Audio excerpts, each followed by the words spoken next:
السلام علیکم ورحمۃ اللہ وبرکاتہ۔ پروگرام مدینہ ثانی اور نظام حکومت کے ساتھ آپ کا میزبان ڈاکٹر عمر یاد عباسی آپ کی خدمت پہ حاضر ہے۔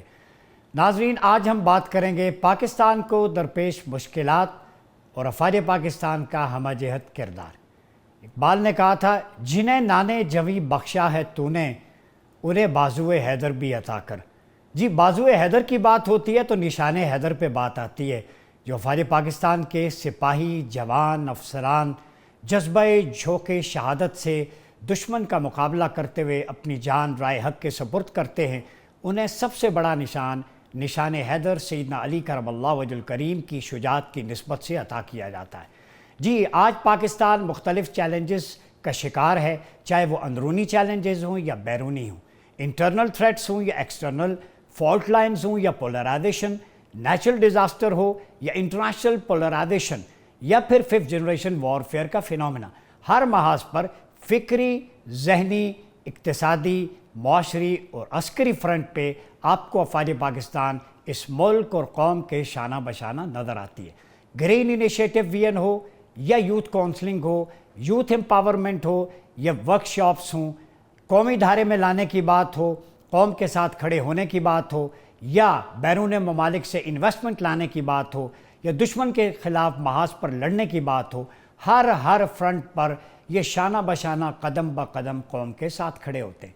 آج ہم نے یہ دیکھنا ہے کہ اس وارفیئر کے فینومینا کے اندر جب افواج پاکستان کے جوانوں کی ٹرولنگ ہوتی ہے، وینمس سٹف وائرل ہوتا ہے سوشل میڈیا پہ، وہ کس کے اشاروں پہ ہوتا ہے؟ وہ کون سے مٹھی بھر عناصر ہیں جو اس قوم اور فوج کے درمیان دراڑیں پیدا کرنے کی ناکام کوشش کر رہے ہیں؟ ہم نے یہ بھی دیکھنا ہے کہ UN پیس کیپنگ مشنز میں جو افواج پاکستان کا کردار رہا ہے اور پوری دنیا اسے تسلیم کرتی ہے کہ اس طرح کی ویل ایکوپڈ پروفیشنل فورس آج تک ہم نے نہیں دیکھی۔ یہ سارے وہ ایشو ہیں جن کے آج کے پروگرام میں ہم بات کریں گے۔ اس سیگمنٹ میں ہمیں ہمارے معزز مہمان نے جوائن کیا ہے لیفٹیننٹ جنرل ریٹائرڈ عبدالقیوم صاحب، جو چیئرمین بھی رہے ہیں ایکس سروس مین سوسائٹی کے، اور اس کے علاوہ پاکستان اسٹیل مل میں بھی آپ نے سرو کیا ہے۔ آپ آتھر ہیں 6 بکس کے، PMLN کی CWC کے ممبر بھی ہیں، اور ڈیفنس پروڈکشن جو سینٹ کی کمیٹی ہے اس میں بھی آپ نے سرو کیا ہے، تو آپ کالمسٹ بھی ہیں۔ بڑی گہری نظر ہے آپ کی ڈیفنس پہ۔ جنرل صاحب، بہت شکریہ آپ کی آمد کا۔ سب سے پہلے تو یہ بتائیے گا کہ موجودہ جو سینیریو ہے ففتھ جنریشن وارفیئر کا، ہم اسے فائٹ کر رہے ہیں کافی عرصے سے۔ افواج پاکستان کی قربانیاں ہیں، ضرب ازب ہو، رائے راست ہو، رائے حق ہو، رد الفساد ہو، تو جب ہمارے جوان شہید ہوتے ہیں، لاشیں واپس آتے ہیں، تو وہ ممبئی، جھارکھنڈ، انڈیا سے تو نہیں ہے، وہ پشاور، لاہور، کوئٹہ سے ہی ہیں، تو پھر ان کی ٹرولنگ سوشل میڈیا پہ کیوں ہوتی ہے؟ کسی شہید کے حق میں آپ سٹیٹمنٹ دے دیں، اور نیچے لٹ بریگیڈ ابیوسو لینگویج لے کے آ جاتی ہے، تو اس فینومینے کو انکاؤنٹر کرنے کا کیا طریقہ ہے؟ دیکھیں نا، ان لوگوں کو اور یہ جو بیرا روی کا شکار ہیں، ان کے لیے اللہ سے دعائی ہم کر سکتے ہیں کہ یہ وہ لوگ ہیں جو اپنے پاؤں پہ خود کلاڑی مارنے والے ہیں۔ یہ وہ زبان بول رہے ہیں جو پاکستان کی تخلیق کے دشمن کی زبان ہے، جی، اور یہ وہ پراپیگنڈا اور نیریٹو کو آگے کرنا چاہتے ہیں جو پاکستان کی قومی سلامتی کے خلاف دشمنوں کا نیریٹو ہے۔ اس کے پیچھے ہنود اور یہود کا پیسہ ہے۔ یہ جتنے لوگ یہ پراپیگنڈے میں شامل ہیں، یہ سارے بہت سے inadvertently they fallen prey to this, چونکہ انٹیلیجنس گیم پلان جو ہوتی ہے نا، ففتھ جنریشن وار کی آپ نے بات کی ہے، جی، اس کی خوبصورتی یہ ہے کہ لوگوں کو اتنا برین واش کر دیا جائے کہ ان کو یہ سمجھ ہی نہ لگے کہ فائدے میں کیا ہے، اور ایسا سیل کریں، فالٹ لائن کو ایکسپلائٹ کریں اور اس سے ملک کو نقصان پہنچائے۔ تو میں آپ کو بریفلی یہ کہنا چاہتا ہوں کہ جیسے کسی بھی ملک کی جو تخلیق ہوتی ہے اس کی کوئی وجہ ہوتی ہے، یعنی پرپز فار کریشن۔ تو پاکستان کی پرپز فار کریشن تھی کہ ہمیں ناٹ صرف یہ کہ ہمیں سیپریٹ ہوم لینڈ ملے، بلکہ یہ کہ اس ہوم لینڈ میں ہمیں آزادی ہو، ہم اپنے بیلیفز اور ویلیوز کے مطابق ایک ایسا معاشرہ تشکیل دیں جو ہمارے لوگوں کی بہتری کے لیے آگے چلے۔ اس کے اوپر پھر ہمارے وائٹل نیشنل انٹرسٹ ہیں، پرپز پہ بیس کر کے جو، اور وائٹل نیشنل انٹرسٹ میں پہلا یہ ہے کہ ہم ٹیریٹوریل انٹیگریٹی کا مطلب ایک چپے کی حفاظت کریں گے جس پہ ہمارے جوان خون دے رہے ہیں۔ جی بالکل، اور یہی اس قوم کی کھوک سے جنم لیا نا اس فوج نے۔ یہ کوئی فوج باہر سے برطانیہ یا اسرائیل کی تو ہے نہیں۔ نمبر 2 یہ تھا کہ ہمارا ٹیریٹوریل انٹیگریٹی کے علاوہ پولیٹیکل انڈیپینڈنس اینڈ سوورینٹی، یعنی یہ نہیں کہ صرف زمین کے اندر ہیں اور حکومت آپ کی اور راج باہر سے کو کر رہے ہیں، آپ اس کے لیے بھی فائٹ کرتے ہیں، چونکہ آپ کے پاس ملک ہے، آزادی نہیں ہے تو وہ کچھ نہیں ہے۔ پھر آپ کا جو تیسرا ہے وہ ہے سوشو اکنامک ویلفیئر لوگوں کی، یہ بھی وائٹل نیشنل انٹرسٹ ہے، اور وائٹل نیشنل انٹرسٹ کی پریزیڈنٹ نکسن نے تعریف یہ کی تھی کہ یہ وہ انٹرسٹ ہیں کہ اگر کمپرومائز ہو جائیں تو ملک کی سلامتی ڈاواڈول ہو جاتی ہے اور آپ آلتے جنگ میں چلے جاتے ہیں۔ تو یہ اتنے سیریس ہیں، اور اس کا ایک اور یہ ہے کہ نیشنل یونٹی اینڈ کوہیجن، یعنی ملک کے اندر یہ دیٹ از وائی دشمن ابھی کیا کرتا ہے، ہم سیاسی ہمارے اپوننٹ ہمارے بھائی ہیں، ہم کوئی ایک بچہ ایک طرف ووٹ دے رہا ہے دوسرا دوسری طرف ووٹ دے رہا ہے، ہماری کوئی دشمنی تو ہے نہیں، اور at the end of the day ساری پارٹیوں کا مینیفیسٹو یہ ہے کہ ملک کو آگے لے کے جانا ہے، تو پھر یہ نفرت کیسے ہے؟ اس نفرت کو ہوا دینے کے لیے دشمن کام کرتا ہے، اور جو ہمارے یوتھ ہے، جو ہمارے لوگ بے روی کا بہت سے یوتھ بھی اوور ویلمنگ میجارٹی نہیں ہے، میں پاکستان یوتھ پارلیمنٹ کا پیٹرن ان چیف ہوں، چاروں صوبوں کے ان کو میں انٹریکٹ کرتا ہوں، ان کو ہم اکٹھا کرتے ہیں، میں آپ کو ایشور کرتا ہوں کہ پاکستان کی یوتھ یہ نہیں چاہتی کہ آپ اپنی فوج کو گالیاں دیں اور آپ اپنے ملک کی سلامتی کے اوپر حملہ ہو رہے ہو۔ تو یہ تھا، اسی لیے ہم نے کیا کیا کہ ہم نے دوسرا ہمارا جو آبجیکٹو تھا فارن پالیسی کا وہ یہ تھا سب سے دوستی، نمبر 2 کسی کے خلاف بھی جارحیت نہیں، اور اپنا جب سب سے دوستی کہتے ہیں تو دیٹ مینز کہ سپر پاورز اور نیبرز کا، اور ایک یہ تھا کہ فالو UN چارٹر، اور دین یہ تھا کہ stand with oppressed and suppressed nations that is Kashmiri Palestinians. تو ہم تو کسی کے خلاف دشمنی نہیں چاہتے، لیکن انڈیا نے ساؤتھ ایشیا میں آپ کو پتہ ہے کہ کیا کیا کہ نیوکلیئر دھماکہ کر دیا، اور اس کے بعد انہوں نے سمجھا کہ ابھی تو ہم ان کو بھی بھوٹان بنا لیں گے، دوسرا ملک اور نیچے لگا لیں گے، لیکن اللہ کا یہ کرم ہے کہ ہمارے ملک میں سائنٹسٹس، پولیٹیکل لیڈر، ہمارے جو بیوروکریٹس، ہمارے جو پالیٹیشنز ہیں، پوری قوم کی دعاؤں کے ساتھ پھر 28 مئی کو ہم نے اپنی وہ پاور گین جی میں اسی کو ریلیٹ کرتا ہوں۔ یہ بتائیے اس فوج میں ایسی کون سی اسٹرینتھ ہے کہ سوویت انویژن جب ہوئی اس کو روکا، اور اس کے بعد آپ دیکھیں جو جنگ مسلط ہوئی 48 میں، 65 میں، 71 میں، کارگل میں، پھر سب سے بڑی وار آن ٹیرر، اس سارے پروسیس سے گزرنے کے بعد ملک بھی قائم ہے، ایٹمی اثاثے بھی محفوظ ہیں، اور پاکستان کی طرف کوئی میلی آنکھ سے نہیں دیکھ سکتا، وہ فوجیوں کے اندر وہ پیشن ہے کہ لائف سٹیک پہ لگانا، وہ جذبہ شہادت کیسا ہے، کیا چیز ہے وہ؟ ڈاکٹر صاحب ایک تو آپ کا بڑا ہی اچھا کویشچن ہے یہ، اور یہ ہمارے ناظرین کو اس کی بات کو سمجھنا چاہیے۔ اس وقت دنیا میں کوئی 145 ایسے ملک ہیں جن کے پاس فوجیں ہیں جی، اور انٹرنیشنل سروے کے مطابق پاکستان کی فوج پروفیشنلی، کمپیٹنس وائز، ایفیکٹونیس میں 8ویں یا 9ویں ریٹ ہوتی ہے، جی 8ویں یا 9ویں، اور ان کا ہمارے ساتھ کوئی ہمدردی نہیں ہے جی اور اس کے 60 پوائنٹ وہ ان کا جو بیسس میں نے پڑھی ہے اس میں جو موٹی موٹی چیز ہے وہ ایک ہے professionalism, then is sense of sacrifice for the country. چونکہ دیکھیں ہم 2 بھائی ہیں، آپ ادھر اینکر ہیں، دوسرا بزنس میں ہے، میں فوج میں ہوں، تیسرا میرا ادھر ہے، لیکن بحیثیت قوم ہم سارے صوبے جل ہوئے ہیں۔ تو نمبر 1 یہ پروفیشنلزم، نمبر 2 یہ ایکوپمنٹ، آپ کے پاس لانگ رینج گنیں بھی ہیں، ٹینک بھی ہیں، میزائل بھی ہیں، وہ بھی ہیں، اور پھر جو سب سے سٹرانگ ہے نا وہ ہے جذبہ شہادت۔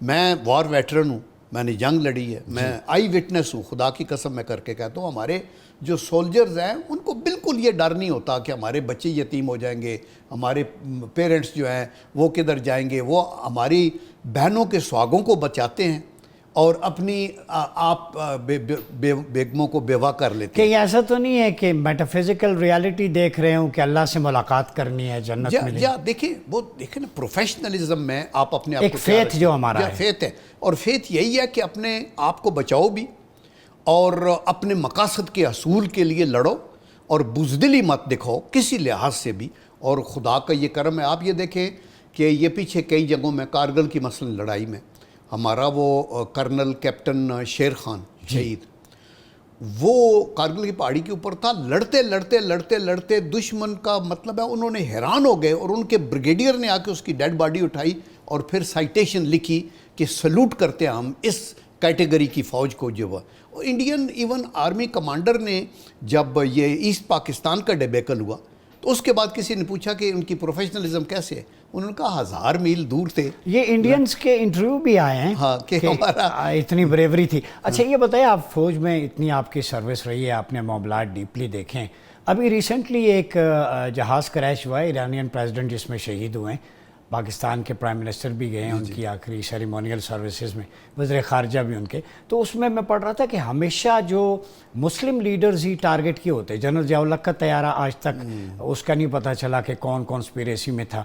پھر ایرانین کا میں پڑھ رہا تھا کہ 2 رولز ہوتے ہیں, ایک ہوتا ہے ویژول فلائٹس رول, ایک انسٹرومنٹل فلائٹ رولز. تو دونوں کو فالو نہیں کیا گیا.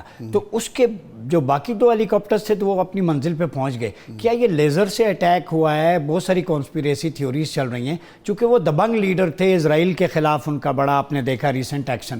تو اس کو آپ کیسے دیکھتے ہیں؟ دیکھیں دنیا میں ہر چیز ہو سکتی ہے. ابھی جب آرٹیفیشل انٹیلیجنس ہے نا جی تو کچھ بھی نہیں, اب مطلب ہے چہرہ کسی اور کا لگا ہوا ہوگا, آپ کا لگا ہوا ہوگا, کوئی اور بول رہا ہوگا, کوئی آپ کے منہ میں الفاظ ڈالیں گے. اور اسی طرح یہ جو سپیس ہے اس کے اندر جو سائبر وار ہے اور یہ ففتھ جنریشن, اس کے اوپر وہ چلتے ہیں. میں آپ کو یہ بتاؤں کہ یہ جو ابھی مثلا میں اگلے دن پریزیڈنٹ ٹرمپ کو سن رہا تھا, جی اس نے کہا یہ جو 9/11 ہے, میں پہلے تو خاموش رہا, یہ جو ٹاورز گرے شرے ہیں یہ کچھ بھی نہیں ہوا. آپ دیکھیں president of United States of America ابھی یہ کہہ رہا ہے. اس پہ نام چومسکی نے بھی لکھا تھا, بڑا مشہور رائٹر ہے, جی جی ایکسپوز کیا. تو یہ اس طرح کے ڈرامے کرتے ہیں. ہمارے جنرل ضیاء الحق صاحب کو نشانہ بنایا گیا اور مسلم لیڈرز کو, اور جو ایگزیکیوٹ بھی ہوئے کچھ ملکوں میں, ان کے پیچھے بھی یہی ان ملکوں کے اندر ایسے حالات پیدا کیے گئے. مثلا ذوالفقار علی بھٹو کا ہوا, مثلا آپ دیکھیں کہ مصطفی علی میر ایئر مارشل تھے, ان کا طیارہ کرنل قذافی کو کس بے دردی کے ساتھ, صدام حسین کو, یا صدام حسین, شاہ فیصل کو, جی جی. اور یہ جو ساری چیزیں, ایون انور سادات ایجپٹ والا آپ نے دیکھا ہوگا. تو اس کو طے میں جانا بڑا ضروری ہے.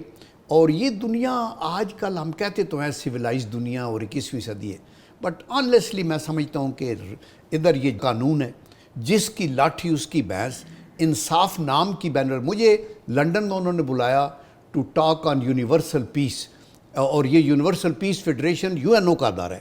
تو میں نے وہاں ہر قومیت کے لوگ تھے, انڈین بھی تھے, اسرائیلی بھی تھے, یورپ کے, امریکہ.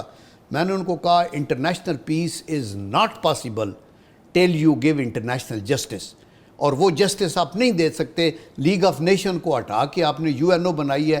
یہ بے بس ہے, ٹروتھ لیس ہے, اس کی کسی بات پہ کوئی آتا نہیں. اچھا UNO کا یونائٹڈ نیشن آرگنائزیشن کہتے ہیں, تو میں نے اس پہ ایک آرٹیکل بھی لکھا تھا کہ یونین آف نیوکلیئر آفیسرز, اب وہ تھانے داری رہ گئی ہے. آپ مختلف سیاسی شخصیات کے ساتھ بھی رہے, میاں صاحب کے ساتھ, بے نظیر بھٹو شہید کے ساتھ, تو آپ کیا سمجھتے ہیں کہ پاکستان میں جو پولیٹیکل لیڈرز ہیں ان کی بھی اسیسینیشن ہوئی, بے نظیر بھٹو کی آپ مثال سامنے ہے, تو کیا راز ہو سکتے ہیں پیچھے؟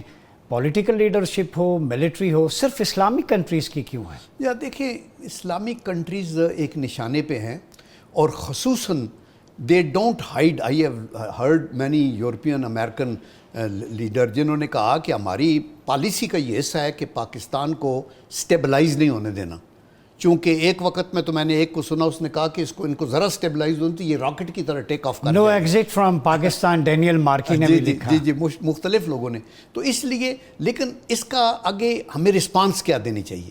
رسپانس یہ ہونی چاہیے کہ ہم پاکستان میں محبت اور شفقت کے جذبے کو پروموٹ کریں. ہم یہ ایک دوسرے کے دست و گریبان پہ خدا کے واسطے نہ جائیں. یہ دشمن یہ چاہتا ہے, یہ حکومتیں آتی جاتی رہتی ہیں, آج ایک ہے کل وہ کہ سارے انڈسپینسیبل لوگوں سے قبرستان بھرے ہوئے ہیں.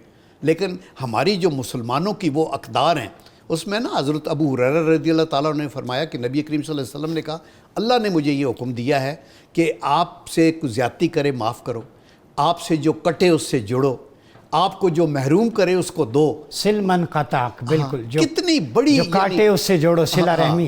اور آپ کی نگاہ عبرت کی نگاہ ہو, آپ کی خاموشی غور و فکر کی خاموشی ہو. آپ آج کا مسلمان خدا کے لیے کدھر چلا گیا ہے؟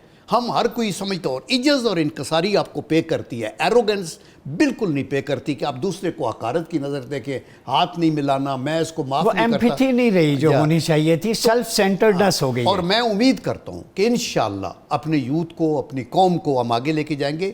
افواج پاکستان، میں عذر و ایمان کہتا ہوں کہ میں نے جتنی سروس کی ہے کو 38 سال، میں سمجھتا ہوں کہ ہماری بیرکیں جو ہیں وہ عبادت گاہیں ہیں۔ اور ایک جو پوائنٹ ہے نا وہ پاکستان کے، آپ نے پوچھا تھا کہ فوج کیوں آگے، جو آفیسر ٹو سولجر ریشو ہے شہادت کی، یہ دنیا میں ہائیسٹ ہے۔ یعنی اگر مطلب 8 جوان فوت ہوئے ہیں تو شہید ہوئے ہیں تو 7 افسر ضرور ہوا ہے۔ جنرل نیازی ہیں، جنرل بیگ ہمارے سامنے ہر کوئی نہیں، جنگ کے اندر بھی ڈیڈ باڈیز جو ہیں وہ اسی طرح آتی ہیں۔ اور یہ جو جذبہ حب الوطنی ہے، قیادت کا جذبہ ہے، اور پھر یہ ہے کہ قوم کی کھوک سے، جب میں کہتا ہوں آبادی کے لحاظ سے بلوچستان، سندھ، کے پی، پنجاب، آزاد کشمیر، گلگت بلتستان، آبادی کے حساب سے پوری ان کی ریشو ہے، اور یہ قومی ہماری یہ فوج ہے۔ بنچ ہے کلرفل فلاس کا، اس کی خوشبو بھی ڈیفرنٹ ہے، اس میں ڈائیورسٹی ہے۔ جنرل صاحب ایک چیز اور بتائیں، تکمیل پاکستان کب ہوگی؟ ایک موومنٹ ہم نے لانچ کی ہے جس میں ہم تھنک ٹینکس بھی بنا رہے ہیں، اور اس میں ہم یوتھ کو بھی انگیج کر رہے ہیں، مختلف ورکشاپ، سمپوزیم، کہ پاکستان، اس کی آئیڈیالوجی اور ریاست مدینہ کا ماڈل پاکستان میں آئے، جو مواقعات کا تھا، میثاق مدینہ کا تھا۔ اس کو ہمارے ساتھ نذیر صاحب لیڈ کر رہے ہیں، تو اس پہ ورک ہو رہا ہے، اور یہ اچھا رسپانس آ رہا ہے۔ یونیورسٹیز میں ہم نے گرینڈ ڈیبیٹ بھی کیے، تو اس کو آپ کیسے دیکھتے ہیں، ہونا چاہیے؟ دیکھیں، آپ نے بہت خوبصورت بات اور بہت اچھا ٹاپک مسلمانوں کے لیے، یہ مسلم دنیا میں یا اس وقت کے ٹائم میں یہ جب شروع ہوا تو یہ جو میثاق مدینہ ہے یہ پہلا آئین ہے، پہلا کانسٹیٹیوشن ہے۔ دیکھیں نبی کریم صلی اللہ علیہ وسلم جب مدینہ آئے تو 622 میں، تو انہوں نے 623 میں یہ آئین دے دیا۔ اس وقت 8 ٹرائب تھے جو وہاں، اس میں یہودی بھی تھے، کرسچن بھی تھے، سب۔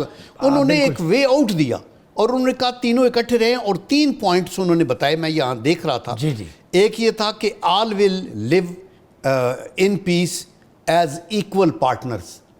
دیکھیں یہودی بھی، کرسچین بھی، نان مسلمز بھی، جو بالکل اللہ پہ یقین نہیں رکھتے، سب کو ایک امہ ڈکلیئر کر دیا، امہ declare they will be equal citizen of state of number Medina. 2 all will fight external danger together. Exactly, ہم کندھے سے کندھا لگا کے بین الاقوامی سازشیں جو آج مثلا پاکستان کے خلاف ہو رہی ہے۔ اور تیسری یہ تھی کہ neither party will harm the other party. ہم یہ نہیں کہ آپس میں لڑیں گے تو پھر کہیں کہ حضور نے پولرائزیشن بھی ختم کر دی، اور ڈپلومیسی ملک کی اس کا بھی تعین کر دیا 1400 سال اور پہلے۔ اس وقت جو اکنامک ڈسپیرٹی تھی اس کے لیے بھی ایک انہوں نے مواقعات ڈکلیریشن جو ہیو اور ہیو ناٹ کا، ہیو اور ہیو ناٹ کی دیکھ کے، سو اکانومی کا، جسٹس کے لیے، ایڈمنسٹریشن کے لیے، عسکری ریکوائرمنٹ کے لیے، ہم تو اس چیز کے فالوور ہیں یار۔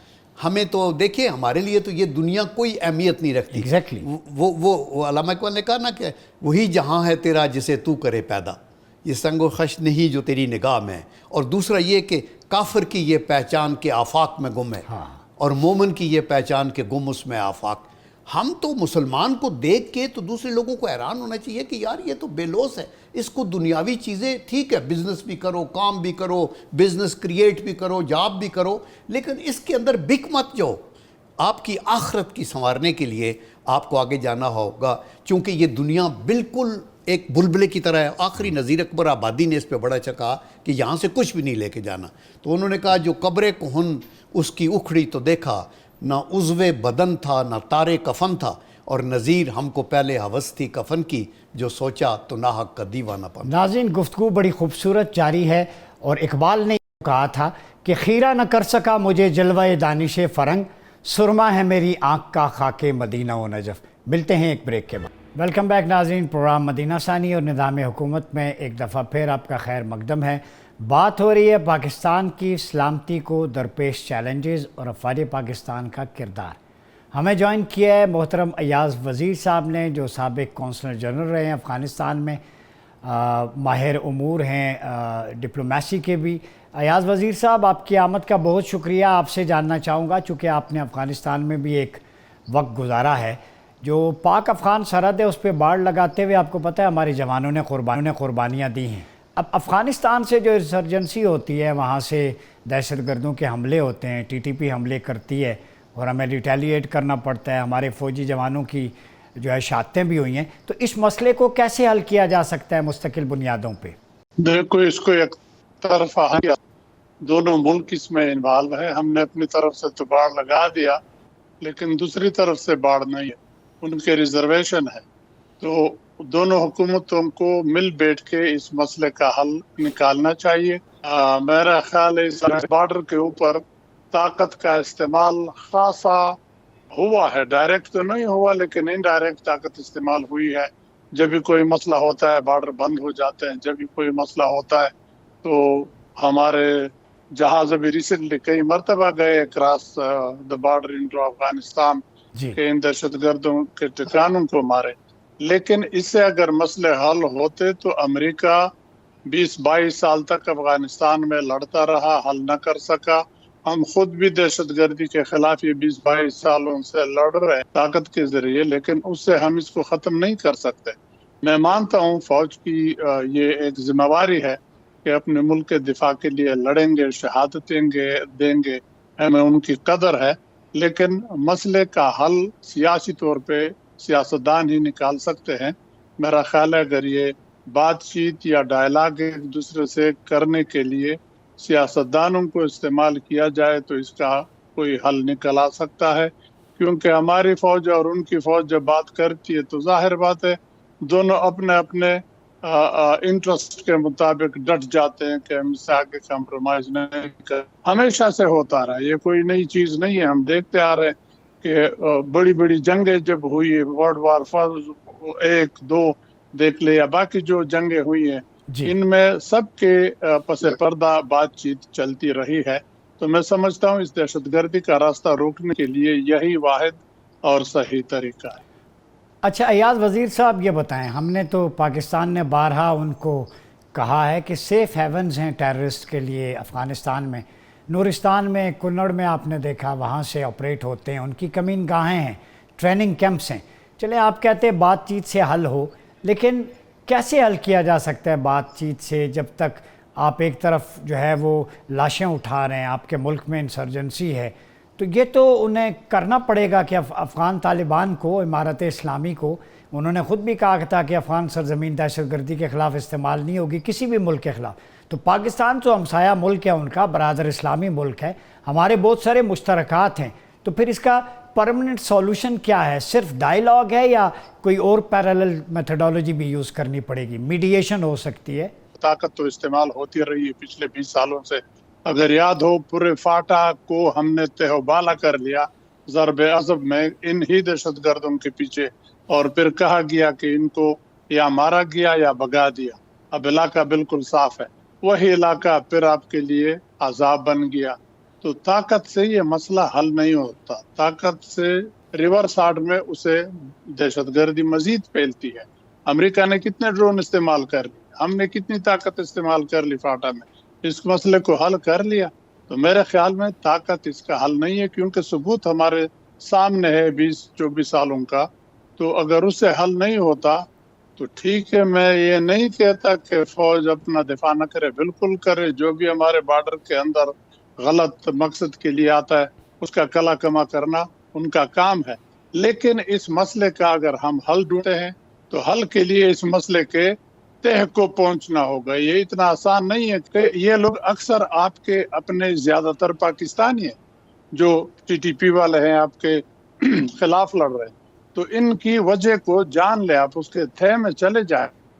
ریئیکٹ کرتے ہیں، فوراً مسئلے کا حل چاہتے ہیں، گویا ایک قسم کا آگ بجھانے کا آپ کام کرتے ہیں، بلڈنگ کو مضبوط بنانے کا کام نہیں کرتے. آگ بجھاتے رہو، لیکن وہ مسئلے جس سے آگ لگتی ہے اس کا بھی حل ڈھونڈو. اچھا ایاز وزیر صاحب، آپ کیا سمجھتے ہیں کہ جو TTP ہے یا افغان طالبان ہے، آئیڈیالوجیکلی ان کی سمپتھیز پاکستان میں بھی کچھ لوگ ہیں، تو ایسی علماء کی یا اسکالرس کی کوئی مصالحتی کونسل ادھر سے بھی ہو وہاں سے بھی ہو، تو مجھے لگتا ہے کہ آئیڈیالوجیکل ڈفرینسز ہیں، پرابلم ہے، چونکہ ان کے نزدیک جو ہے وہ بہت ہارڈ لائن ہے ریڈیکلائزیشن کے حوالے سے، کلنگز کے حوالے سے. تو انہیں موٹیویٹ کیا جائے، سمجھایا جائے جس فارمولے کی آپ بات کر رہے ہیں. تو علماء کونسل یا کوئی ایسی مصالحتی کونسل دونوں طرف سے کردار ادا کر سکتی ہے؟ ہر ایک آدمی کا اپنا ٹیلی ویژن چلا رہے، میں سفارتکار تھا، وہ چلا رہا تھا. لیکن جب ایک موقع آتا ہے دونوں ہمیں کٹے مل بیٹھ کے پاکستان کے انٹرسٹ کے دفاع کے لیے اکٹھے ہوں گے. ہم فوج کے ساتھ ہے، فوج ہماری اپنی ہے، لیکن جو کام ان کا ہے وہ کرے، جو کام ہمارا ہے وہ ہمیں کرنا. آخری سوال ہے ایاز وزیر صاحب، پاکستان کے مستقبل کے حوالے سے بتائیے. یہ پارلیمانی فارم آف گورنمنٹ ڈیلیور نہیں کر سکا گزشتہ 75 سال سے، تو وہ ریاست مدینہ اور خلافہ ماڈل کیوں نہیں ہم اڈاپٹ کر لیتے؟ پبلک کو بھی ریلیف ملے اور اسلامائزیشن بھی ہو جائے. دیکھیے جب تک آپ جمہوریت کو پنپنے نہیں دیتے، پلنے پھولنے نہیں دیتے، اس کے درخت کی یا جڑیں کاٹ لیتے ہیں یا اس کی کٹائی اتنی کرتے ہیں کہ وہ پھول نکالنے سے رہ جاتا ہے. ویسٹرن ڈیموکریسی ٹرو سینس میں لانی ہے تو اس کو پھر پھلنے پھولنے دینا پڑتا ہے، اس کو اس کے ہاتھ نہیں مروڑنے پڑتے. جیسے ہم دیکھ رہے ہیں خاص عرصے سے، اب تفصیل میں جاؤں تو اچھا نہیں لگے گا، لیکن جو سمجھنے والے وہ سمجھ جاتے کہ پھلنے پھولنے دو، پھر یہی جمہوریت آپ کو ڈیلیور کر لے گی. اگر نہیں ہے تو ہم نے ڈکٹیٹرز بھی دے کے ڈیلیور نہ کر سکے، ہم نے صدارتی انتظام بھی دے کر ڈیلیور نہ کر سکے. ریاست مدینہ والا آپ شروع کرنے اس کو کافی کرنا کافی نہیں ہے. پھر ریاست مدینہ جو لوگ چلاتے تھے اس پائے کے لوگوں کا سوچنا بھی مشکل ہے کہ آپ یہاں پہ پیدا کریں تو کون چلائے گا؟ صرف ٹوپی بدلنے سے بندہ نہیں بدل جاتا. بندہ یا ملک وہی ہے، لوگ وہی ہیں، ان کو طریقہ آتا ہے، اس کو طریقے پہ چلنے دو. اس میں گریں گے، اٹھیں گے، گریں گے، ٹوکر ماریں گے، پر راستہ نکل جائے گا، لیکن اس کو آپ چلنے نہیں دیں. تو آپ کیا سمجھتے ہیں کہ سولوشن کیا ہے پھر پاکستان کا مستقبل کہاں کھڑے ہیں ہم، اور نوجوان نسل کو آپ کیا پیغام دیتے ہیں؟ ایک طرف سوشل میڈیا پہ ہمارے شہداء کی، اداروں کی ٹرولنگ ہوتی ہے، اس حوالے سے آپ کا کیا خیال ہے؟ دیکھیے جب تک کہ ہم اصولوں کی پابندی نہیں کرتے، اصولوں پہ نہیں چلتے، خواہ وہ حکومت چلانے والی ہو، خواہ وہ ادارے چلانے والے ہو، خواہ وہ کوئی بھی ادارہ یا ملک یا سسٹم ہو، اس کے اپنے طریقہ کار، اصول، قوانین ہوتے ہیں. آئین میں سب کچھ چیز کی ضرورت نہیں ہے. آپ کا کعبہ سمت ٹھیک ہو جائے گا، درست ہو جائے گا، لیکن آپ اس کے اندر پھر چیزیں ڈھونڈتے ہیں کہ نہیں یہ نہ کرو تو وہ کرو پھر ٹھیک ہو جائے گا. اس سے ٹھیک نہیں ہوتا. بڑی مشکل سے 1973 والا آئین ایک متفق آئین بنایا گیا. خدا رہا اس کو نہ چھیڑو، اس کو چھیڑو گے تو اس کے بڑے ریپرکشن ہے. میں یہ سوچ بھی نہیں سکتا اس طرف جانے کا کہ اس کو کوئی ٹھوکر مارے. آئین کو رہنے دو، اس کے اندر جس نے اس کے اوپر عمل نہیں کیا آج آئین کے مطابق چلے. سب ہمارے بھائی ہیں، ہمارے سر کے تاج ہیں، قصہ ٹھیک ہو جائے گا. اگر نہیں چلے تو پھر آئی ایم افریڈ قصہ خراب ہے، درست نہیں ہوگا. بہت شکریہ ایاز وزیر صاحب آپ کا. جہاں تک بات ہے ناظرین جمہوریت کی، اس کو پھلنے پھولنے نہیں دیا جاتا. جی جمہوریت 75 سال سے پھل پھول رہی ہے لیکن عوام مر رہے ہیں. جمہوریت پھل پھول رہی ہے لیکن عام آدمی کو صحت، روزگار، انصاف، تعلیم نہیں مل رہا. تو پھر ایسی جمہوریت کو ہم جمہوریت نہیں کہتے، مجبوریت کہتے ہیں. یہ جبر ہے جہاں پہ عام آدمی کو بنیادی ضروریات اور سہولیات میسر نہ ہوں. ایسے اسنا میں تکمیل پاکستان موومنٹ کا ساتھ دیجیے اور ریاست مدینہ ماڈل اور خلافہ ماڈل رائج کیجیے، جس میں انصاف عام آدمی کی دہلیز تک پہنچایا جاتا ہے. وقت ہوا چاہتا ہے ایک چھوٹے سے بریک کا، ملتے ہیں بریک کے بعد. ویلکم بیک ناظرین. پروگرام مدینہ ثانی اور نظام حکومت میں ایک دفعہ پھر آپ کا خیر مقدم. بات ہو رہی ہے ملک کو درپیش چیلنجز اور افواج پاکستان کا ہمہ جہت کردار. اس موضوع پہ بات کریں گے. ہمیں جوائن کیا ہے سینئر دفاعی تجزیہ کار ڈاکٹر ماریہ سلطان نے. ڈاکٹر صاحبہ ویلکم، بہت شکریہ آپ کی آمد کا. یہ بتائیے گا کہ جس فینومینا سے ہم گزر رہے ہیں، پولرائزیشن کا دور ہے، گلوبلائزیشن ہے، سوشل میڈیا ایکٹیو ہے، تو ہمارے جوان جو ایک طرف قربانیاں دے رہے ہیں، دوسری طرف ان کی سوشل میڈیا پہ ٹرولنگ ہوتی ہے، تو اس فینومینا کو کیسے انکاؤنٹر کیا جا سکتا ہے؟ دیکھیں، جیسے کہ ہم سب جانتے ہیں کہ اس وقت پاکستان جو ایک مشکل وقت سے گزر رہا ہے، لیکن اس کے ساتھ ساتھ جو سب سے اہم بات یہ ہوتی ہے کہ مشکل وقت قومیں ہی ساتھ نبھاتی ہیں. جی. اور اگر آپ اپنے ہی افواج کو اور اپنے ہی لوگوں کے خلاف اس قسم کی محاذ آرائی کرتے ہیں تو اس سے نقصان آپ کو ہی ہوتا ہے بالآخر. کیونکہ اگر آپ ایک ہی ستون کا حصہ ہیں، اگر آپ اس ایک ستون کو کمزور کریں گے تو یہ ممکن نہیں ہے کہ ستون اپنی جگہ پہ کھڑا رہے. اس لیے جب آپ ریاست کے اداروں کو نشانہ بناتے ہیں تو یہ ممکن نہیں ہے کہ ریاست اپنی طور کے اوپر کھڑی رہے. ڈاکٹر صاحب یہ بتائیے گا کہ ہمارے جو سپہ سالار ہیں اللہ تعالیٰ نے انہیں حافظ قرآن کا ملکہ بھی عطا کیا ہے. میں نے دیکھا کہ جب وہ اپنی فورسز اپنے جوانوں سے خطاب کرتے ہیں تو قرآنک ورسز کوٹ کرتے ہیں، یعنی اسلام کے ساتھ، اس کی آئیڈیالوجی کے ساتھ، پاکستان کے ساتھ ان کی کوچنگ بھی ہو رہی ہے. تو ایک ایسا لیڈر، ایک سپہ سالار جب آپ کو ملا ہے، اس کی بھی ٹرولنگ ہوتی ہے نام کو لے کے، ڈیزگنیشن کو لے کے، تو یہ کیا سمجھتی ہیں آپ، اس کی روک تھام کیسے ممکن ہے؟ یوتھ کو کیا کیا جا سکتا ہے؟ دیکھیں، سب سے بڑی بات یہ ہے کہ جب بھی آپ یہ چیز دیکھتے ہیں تو آپ کو یہ سمجھنے کی ضرورت ہے کہ آپ کو 5ویں طرز جنگ کا سامنا ہے. 5ویں طرز جنگ کے سامنے کے اندر 2 اداروں کو بالخصوص نشانہ بنایا جاتا ہے باشمول حکومت کے. اس میں سر فہرست جو ہے آپ کی افواج پاکستان ہے، اور اس کے بعد کسی بھی ملک کی افواج، اور اس کے ساتھ جو لا انفورسمنٹ ایجنسیز ہیں. ابھی آپ نے دیکھا ہوگا کہ آزاد جموں و کشمیر کے اندر کی جو ہے جو آپ کی لا انفورسمنٹ ایجنسیز ہیں، آپ کی پولیس فورس کو جو ہے اشتعال انگیزی کا سامنا کرنا پڑا. اسی طرح آپ کی مختلف جو بھی انکاؤنٹرز ہوتے ہیں ان کو جان بوجھ کے سوشل میڈیا پہ ہوا دی جاتی ہے، پھر ان کے خلاف لوگوں کو مستعل کیا جاتا ہے تاکہ ریاست کے اندر بدامنی کی صورتحال پیدا ہو. جب ریاست میں بدامنی کی صورتحال پیدا ہوتی ہے تو ظاہر ہے ملک کے لیے ترقی کرنا، یہ ملک کے لیے اپنے وہ تمام کام کرنا ناممکن ہو جاتے ہیں جو کسی بھی ریاست سے آپ توقع رکھتے ہیں. اب ایسی صورتحال میں آپ کی جو لیڈرشپ ہے، چاہے وہ افواج پاکستان کی لیڈرشپ ہے، چاہے وہ آپ کی لا انفورسمنٹ کی لیڈرشپ ہے، یا آپ کی کوئی بھی اہم ریاستی ادارے کی لیڈرشپ ہے، اس کو نشانہ اسی لیے بنایا جاتا ہے کہ ریاست اندر سے کھوکھلی ہو جائے، تاکہ لوگوں کا اعتبار ختم ہو جائے عوام کے ساتھ، کہ عوام اپنے لیڈرز پہ اعتبار کرنا چھوڑ دیں. جب اعتبار کرنا چھوڑ دیتے ہیں تو ظاہر ہے اس کا جو بلو بیک ہے وہ سب پہ آتا ہے. اب ایسی صورتحال میں ہمیں کیا کرنا چاہیے؟ دیکھیں، ہم صرف آگاہی پھیلا سکتے ہیں، ہم یہی بتا سکتے ہیں کہ اس وقت آپ کی دشمن کا جو تمام تر زور ہے وہ آپ کے اوپر ہے، اور اگر آپ نے اس کو بہتر کرنا ہے تو اس کے لیے ضروری ہے کہ آپ جو ہے اپنی جو ہے ریاست، عوام اور افواج کسی بھی ملک کی اگر وہ ایک ساتھ کھڑے ہوتے ہیں تو یہ تمام ناممکن جو ہیں جو آپ ایک طرح سے کہہ سکتے ہیں ناممکنات ہیں، آپ ان کو ممکن کرنے میں کامیاب ہو جاتے ہیں. یعنی کہ جو بھی آپ کا مشکل سفر ہے آپ اس کو روکنے میں، اس کو کم کرنے میں کامیاب ہوں گے.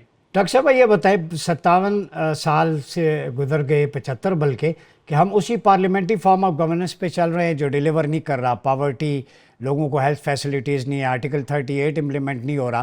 تو کیا ہم کوئی اس کا الٹرنیٹ ریاست مدینہ ماڈل لے کے آ سکتے ہیں جس سے عوام جو ہے اس کو فیسیلیٹیٹ کیا جا سکے، ملک میں پولرائزیشن ختم ہو؟